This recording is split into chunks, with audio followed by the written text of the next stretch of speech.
Halo, halo, apa kabar? Kita ngobrol lagi dengan Bung Rocky ya. Ini kayaknya mulai muncul lagi, saya lihat di mana-mana istilahnya gitu, no Rocky, no party. Itu masih hidup lagi gitu, Bung Rocky ya.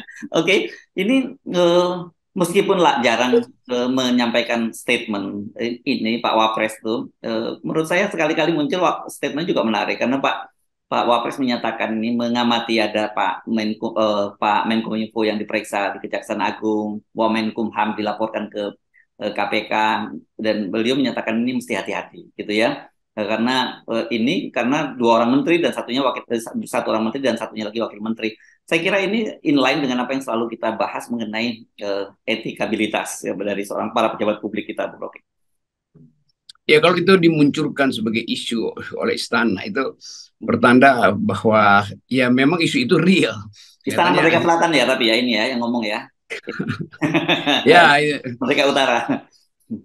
wakil presiden Ya. mengucapkan itu tuh. Hmm. Tetapi kan kita tahu juga bahwa arah penelitian ini eh, pasti akan berujung juga entah ke Merdeka Utara entah ke Merdeka Selatan sebetulnya kan. Hmm. Jadi semua hal yang terkait hari-hari ini itu harus kita baca hati-hati. Kalau Pak Wapres bicara begitu, kita mesti juga baca apa Pak Wapres cemas bahwa eh, senjata yang sekarang sedang dipakai oleh masyarakat sipil untuk mempersoalkan keputusan birokrasi, satu waktu akan tiba juga pada Pak Wapres tuh, Hmm. dalam kasus nepotisme yang samar-samar juga orang mendengar hal-hal semacam itu dari uh, aktivitas bisnis keluarga wakil presiden misalnya itu.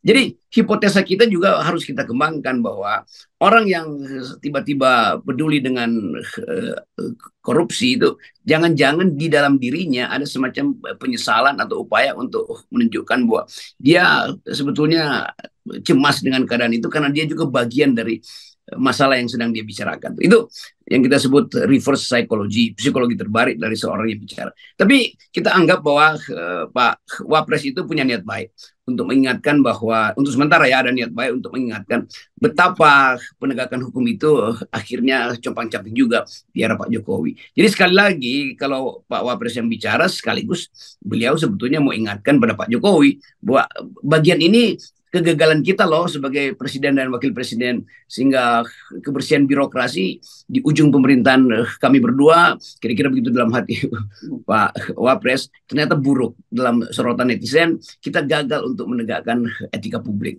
Jadi ini sebetulnya pesannya kita anggap aja begitu maksud dari Pak Wapres itu menegur secara berputar terhadap kebijakan-kebijakan Pak Jokowi. Mungkin juga Pak Wapres agak protes karena dia nggak punya akses yang strategis untuk mengendalikan etika atau moralitas publik di bidang pembuatan kebijakan dan pelaporan keuangan.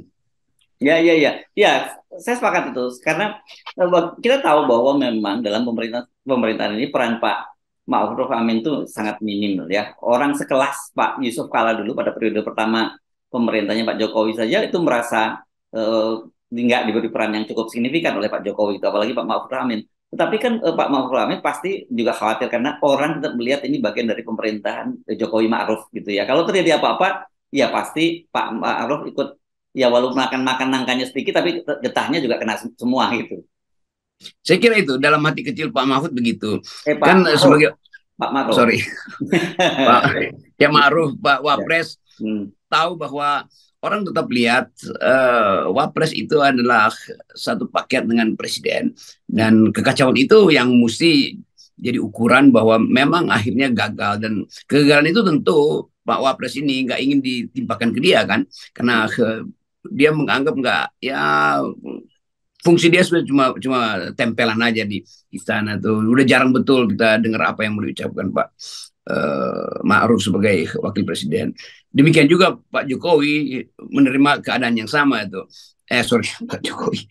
Pak JK di masa Pak Pak JK Jokowi ya. itu. Hmm. Itu berbeda dengan di masa Pak SB. Pak JK itu betul-betul dapat Ya. kewenangan kuat untuk menuntun ekonomi dan mempersoalkan hal-hal yang secara birokratis bermasalah tuh. Jadi kita lihat sebetulnya simbol wakil presiden sekarang adalah simbol yang akan terseret bersama sang presiden. Kan Hmm. itu sialnya nanti itu Pak Ma'ruf Amin. Kalau seandainya terjadi perubahan politik, ya orang akan anggap pasangan presiden dan calon wakil presiden inilah yang menyebabkan Indonesia dikorupsi 300 triliun.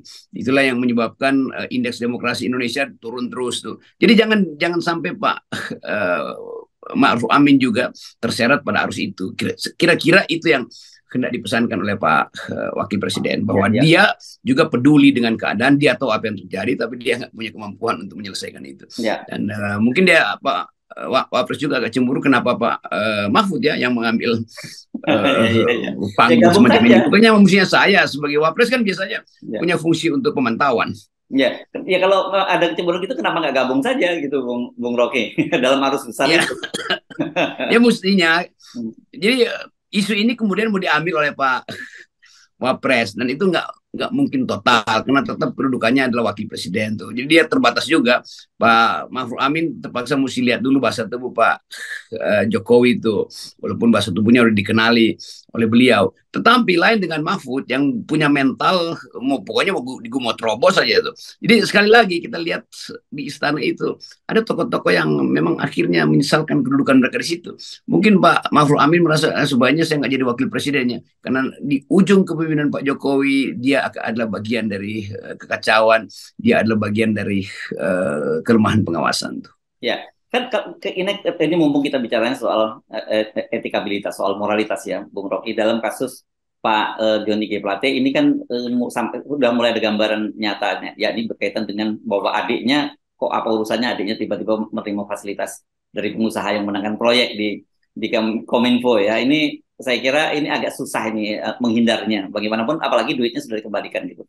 Dalam kasus Pak Wamenkumham itu yang kita justru concern kita adalah dia ini kan seperti kita ketahui dia seorang akademisi ya, sebelum masuk ke pemerintahan dia adalah seorang akademisi, walaupun kita lihat track recordnya loh, kok seorang akademisi yang masuk ke dalam lingkungan birokrasi kok menjadi seperti malah lebih galak dari birokrasi, terutama dalam kita lihat dalam soal berbagai bentukan undang-undang, mulai dari Omnibus Law sampai termasuk sekarang juga KUHP kemarin kan gitu, KUH pidana maksud saya.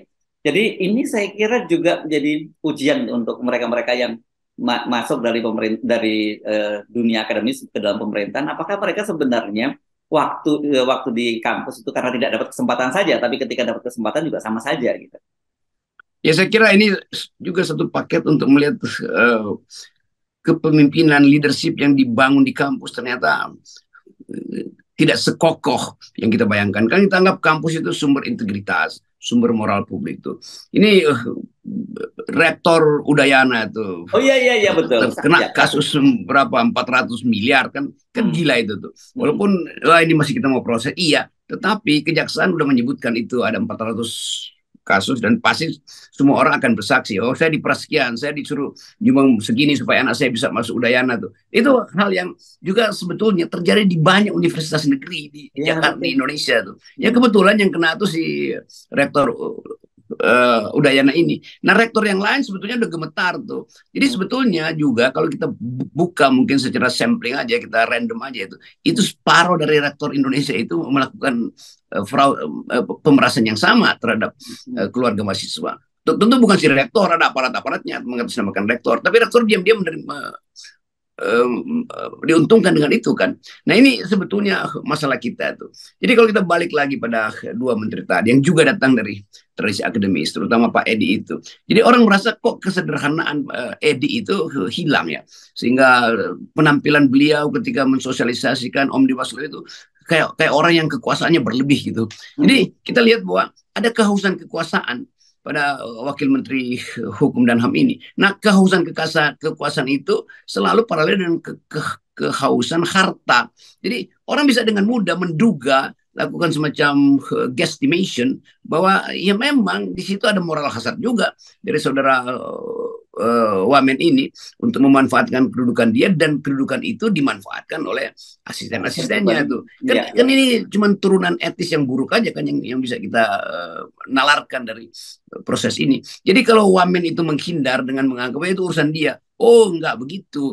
Lain kalau betul-betul Pak Edi itu seorang datang dari kalangan yang bukan akademisi, itu yang tahu bahwa di belakang kasus ini ada tali temali antara kepentingan kekuasaan dan kehausan akan harta. Karena itu yang kita mau tegaskan supaya wamen ini juga tahu bahwa dia diusulkan untuk diganti, ya nggak peduli juga yang bersangkutan, mungkin nggak peduli, tapi publik peduli justru karena dia datang dari tradisi akademis dan orang tahu rekornya Pak Wamen ini di dalam pemilu 2019 menjadi saksi ahli di mana-mana itu. Jadi kita ingin ingatkan bahwa memang berat untuk memikul tanggung jawab sebagai pejabat publik. Godaannya banyak betul. Ya. Apalagi kampus kemudian masuk ke publik itu ya. Karena saya kira sebenarnya kampus, media dan sebagainya yang selalu kita singgung sebenarnya laku hidupnya itu laku asketis kan, selalu yang kita ingatkan begitu ya. Ya itu laku asketis itu yang akhirnya kan mungkin kalau cuma disebut rektor atau dekan segala macam kurang mentereng, tapi kalau disebut wakil menteri, itu keren banget kan. Dan ini kementerian yang juga potensial untuk membocorkan dokumen-dokumen hukum yang menyangkut status perusahaan lah atau perubahan akte notaris segala macam itu kan. Walaupun itu kemudian kita tahu bisa transparan, kita akses di dalam sistem yang sudah digital, tetapi proses untuk menuju digitalisasi itu juga yang harus kita pertanyakan. Jadi sangat terlalu dangkal untuk mengatakan bahwa ya itu kan asisten saya dan mereka juga punya kantor hukum misalnya. Ya mestinya dari awal diterangkan bahwa asistenku nggak boleh buka kantor hukum. Betul. Kalau dia buka kantor hukum dia berhenti jadi asistenku. Nah sekarang diputar-putar cerita itu tuh. Jadi bagian ini yang kemudian dianggap oleh publik, oleh netizen, wah Anda ternyata tidak sebersih seperti yang dibayangkan sebagai akademisi. Ya, dan rupanya begini ya, budaya ngeles gitu. Kita nyebutnya gampangnya begitu ya. Di Indonesia itu kuat sekali ya. Kita bandingkan dengan negara-negara lain yang punya tradisi mundur. Lepas soal nanti salah benar atau apa, tapi kalau kemudian sudah mulai ada mengganggu etika publik, itu pilihannya pada pejabat publik itu ya mundur. Dan itu sebenarnya justru yang membuat pribadi mereka terjaga, dan sebagai sebuah negara juga kita juga terjaga secara etika. Ya itu yang kita maksud tuh. Kan selalu dia nantilah kita tunggu proses hukum. Lo proses hukum itu sendiri Anda bisa pengaruhi kok. Jadi justru kalau dia bilang kita tunggu proses hukum, maka karena saya mampu dan potensial mempengaruhi proses hukum, maka saya mundur dulu tuh. Kan jalan pikirannya begitu selalu. Bukan menganggap bahwa proses hukum itu akan berjalan imparsial. Kita tahu bahwa proses hukum Indonesia itu selalu di belakangnya diputuskan dulu secara politik tentang hal-hal yang menyangkut korupsi misalnya. Itu dasarnya begitu. Yes. Oke. Baik Bung Rocky. Jadi dalam konteks ini saya kira jadi tepat lah lepas apapun konteksnya apa yang diperingatkan oleh Pak Ma'ruf Amin itu mesti berhati-hati dalam situasi ini kan, itu menjadi sangat relevan lah dalam situasi sekarang ini Bung Rocky ya. Betul, karena itu bagi kita FNN prinsipnya bukan elektabilitas. Dari awal kita udah bilang etikabilitas ada di atas itu. Baru disusul oleh intelektualitas dan elektabilitas. Jadi sekali lagi bagian ini sudah kita duga dari awal bahwa akan ada moral hazard untuk memanfaatkan kekacauan ekonomi dan politik di ujung era pemerintahan Jokowi. Yes, oke. Tetap 0% Bung Rocky. Yes, this is 0%. Oke, thank you. Iya. Yeah.